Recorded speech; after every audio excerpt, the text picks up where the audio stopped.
Hello friends, welcome to my channel guys. स्वागत है आप लोगों का मेरी शहर में। सो गाइस, आज की वीडियो हमारी पावर सेक्टर्स में।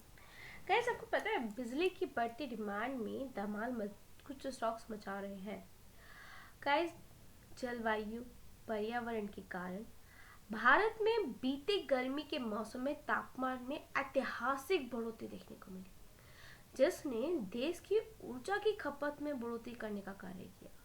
और देश में पहली बार ऐसा हुआ जब ऊर्जा की खपत बढ़कर 30 मई 2024 को 250 गीगावाट तक पहुंच गई थी, जबकि इससे एक दिन पहले ही 29 मई को ऊर्जा की मांग 234 गीगावाट पर थी।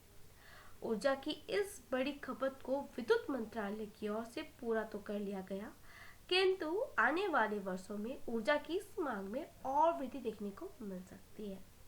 तो गाइस, आप समझ गए होंगे ऊर्जा मतलब कि पावर की कैपेसिटी किस तरीके से बढ़ी, लोगों की डिमांड किस तरीके से बढ़ी और किस तरीके से सप्लाई को पूरा किया गया। आने वाले टाइम में पावर सेक्टर की डिमांड्स और भी ज़्यादा बढ़ सकती है गाइस, किंतु आपको मैं एक चीज़ समझा दूं कि इस मांग में और वृद्धि देखने को भी मिल रही है और मिल भी सकती है, जिस कारण देश में मौजूदा ऊर्जा उत्पादक जितने भी प्रोजेक्ट्स हैं उनके प्रोडक्शन कैपेसिटी में वृद्धि करने के साथ साथ न्यू ऊर्जा प्रोडक्शन परियोजनाएं भी स्थापित करने की आवश्यकता है। कैसे 15 गीगावाट की दर से बढ़ रही है ऊर्जा खपत, वो कैसे? देखिए, विद्युत मतलब पावर सेक्टर के जो श्रीकांत नागुलापल्ली है उनकी ओर से IEEMA के उद्योग सम्मेलन में बताया गया है कि देश से पिछले एक दशक में 11 गीगावाट प्रति वर्ष की दर से बढ़ रही है ऊर्जा की खपत। आने वाले 6 सालों में 15 गीगावाट की दर से बढ़ने वाली है। आगे वे बताते हैं कि आप ही कह लीजिए कम से कम 2030 तक सौर ऊर्जा घंटों के दौर मतलब जो 2030 तक जो सौर ऊर्जा है घंटों के दौरान 85 गीगावाट के आसपास डिमांड और मतलब अतिरिक्त मांग होगी, और गैर सौर ऊर्जा घंटों की पीक डिमांड में 90 गीगावाट से भी ज़्यादा बढ़ने वाली है। तो ये डिमांड कैपेसिटी बताई गई है कि 2030 तक कुछ घंटों में ही वो 85 गीगावाट तक पहुंच जाएगी और वहीं डिमांड से वो 90 गीगावाट तक पहुंचेगी।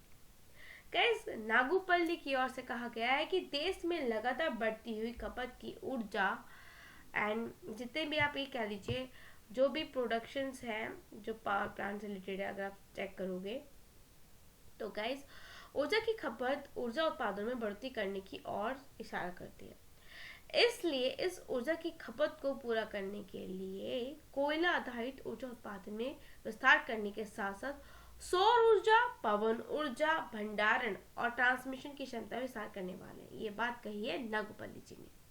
वे बताते हैं कि देश की renewable energy production capacity 200 gigawatt के पार पहुंच चुकी है, जबकि आने वाले 6 वर्षों में कम से कम राष्ट्र 300 गीगावाट की प्रोडक्शन क्षमता और हासिल करनी है, जिसमें से लगभग 225 गीगावाट पवन ऊर्जा और सौर ऊर्जा से हासिल होगी।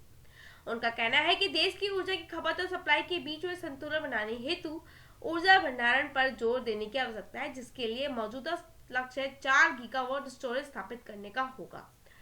सो गाइस, कुछ कंपनीज है जिसको आप डाटा पर लेकर चल सकते हो: सूजलॉन, इरेडा, अडानी, JSW एनर्जी और टाटा पावर। अभी फिलहाल इसमें गिरावट देखने को मिल रही है, जो कि एक बात देखिए, अगर आप देखोगे टाटा पावर पिछले 5 दिन में गिरावट, एक दिन में गिरावट है, पिछले 5 दिन में भी गिरावट है। JSW में पिछले 5 दिन में तेजी है। अडानी एनर्जी में पिछले एक महीने में तेजी, लेकिन 5 दिन में अगर आप देखोगे तो गिरावट है, माइनस थी, तेजी तो आई थी। इरेडा में आप देखो 5 दिन में तेजी है।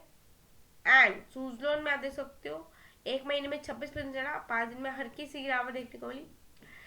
गाइस देखिए, मौजूदा लक्ष्य जो है 4 गीगावाट स्टोरेज स्थापित करने का, जबकि 2030 तक इनका लक्ष्य है भंडारण क्षमता को पूर्ण निर्भरता तक पहुंचाना है। इसके साथ साथ सौर ऊर्जा परियोजना के लिए राजस्थान, गुजरात, कर्नाटक, मध्य प्रदेश आदि राज्यों के लिए प्राथमिकता दी जा रही है, क्योंकि इन राज्यों में सौर ऊर्जा के लिए आवश्यक भूमि और सूर्य प्रकाश की मौजूदगी है। सौर ऊर्जा के पश्चात पवन ऊर्जा दूसरा सबसे बड़ा नवीकरणीय ऊर्जा उत्पादक स्रोत होगा, जिसकी प्रोडक्शन क्षमता और बढ़ोतरी करने के लिए श्रीकांत नागुपल्ली का कहना है कि गुजरात और तमिलनाडु के तट के पास जो अतपट्य पवन फार्म है, जो एक पवन कंपनी स्थापित करने हेतु प्लानिंग की जा रही है।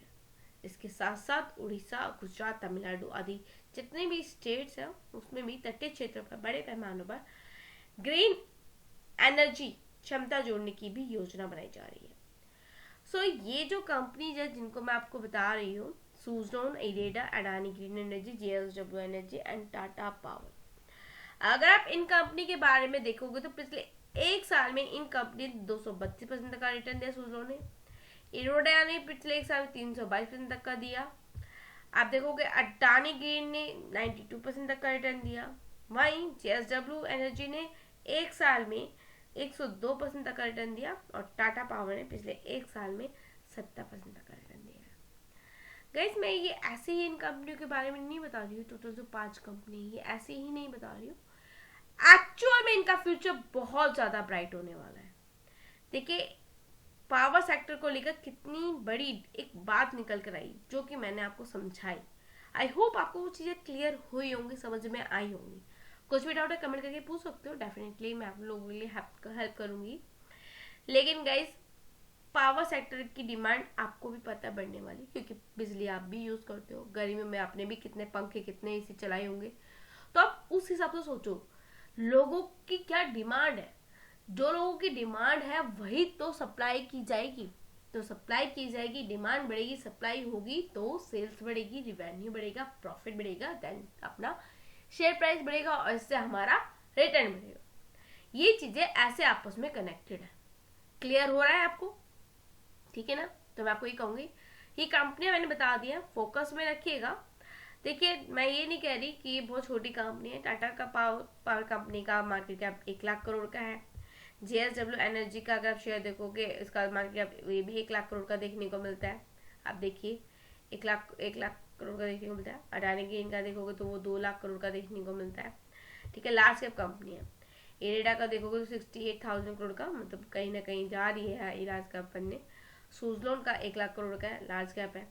तो गाइस ये लार्ज कैप कंपनी है, इनमें गिरावट जल्दी देखने को नहीं मिलेगी। आपको पता है लार्ज कैप कंपनी में पैसा भी सेफ होता है, लेकिन आपको उसमें करना ही है इन्वेस्टमेंट लॉन्ग टर्म के लिए।